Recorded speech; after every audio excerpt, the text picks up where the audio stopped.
ఇప్పుడు కర్ణాటక రాజకీయాలను చూసుకుంటే వినపడే పేరు సిద్దిరామయ్య. ఈ సిద్దిరామయ్య గురించి మనం తెలుసుకునే ప్రయత్నం చేద్దాం. సిద్దిరామయ్యది కర్ణాటక రాష్ట్రంలోని హుండి అనే గ్రామం. ఈయనది రైతు కుటుంబం. ఈయన ఆగస్టు 12, 1948 సంవత్సరంలో జన్మించడం జరిగింది. ఈయన తండ్రి సిద్దిరామయ్య గౌడు, తల్లి బోరమ్మ. ఈయన బాల్యం చూసుకుంటే సాధారణంగానే గడిచింది. ఈయన విద్యాభ్యాసము లేటుగా స్టార్ట్ అయినా మంచి ప్రతిభావంతుడు. ఈయన డిగ్రీ మైసూర్ యూనివర్సిటీలో చేయడం జరిగింది. ఆ డిగ్రీలో బిఎస్సి తీసుకునడం జరిగింది. వీళ్ళ ఊరి నుంచి వెళ్ళి మొట్టమొదట డిగ్రీ చేసిన వ్యక్తి ఎవరంటే మన సిద్దిరామయ్య గారు. ఇంకా ఈయన LLB చేయడం జరిగింది. ఈయన తన యొక్క రాజకీయ ప్రస్థానం చూసుకుంటే జనతాదళ్ పార్టీ నుంచి వెళ్ళి ఈయన యొక్క రాజకీయ ప్రస్థానం అనేది ప్రారంభమైంది.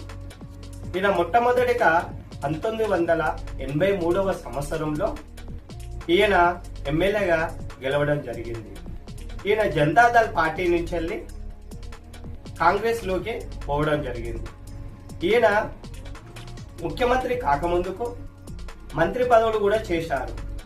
ఆర్థిక మంత్రిగా చేశాడు, పశువర్ధక శాఖ మంత్రిగా చేశాడు. ఈయన రవాణా శాఖ మంత్రిగా కూడా చేయడం జరిగింది. మరియు ఈయన ఉప ముఖ్యమంత్రిగా కూడా అదే బాధ్యతలు చేపట్టడం జరిగింది.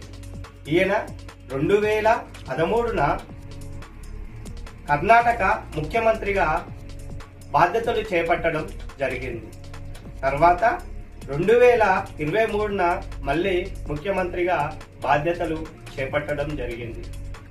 ఎక్కడి నుంచి అంటే వరుణ నియోజకవర్గం నుంచి వెళ్ళి ఈయన బాధ్యతలు చేపట్టారు. ఎప్పుడు 2023. ఈయన యొక్క కుటుంబ నేపథ్యం చూసుకుంటే తన భార్య పేరు పార్వతి సిద్దిరామయ్య. వీరిరువురికి 2 కుమారులు. పెద్ద కుమారుని పేరు రాకేష్ సిద్దిరామయ్య. ఇతడు 1962 సంవత్సరంలో బెల్జియంలో తాను మరణించడం జరిగినది. తర్వాత వారు యతీంద్రి సిద్దిరామయ్య. ఇతడు MBBS డాక్టర్గా చేయడం జరిగింది. ఈయన 2018 సంవత్సరంలో వరుణ అనే నియోజకవర్గం నుంచి వెళ్ళి ఈయన గెలుపొందడం జరిగింది.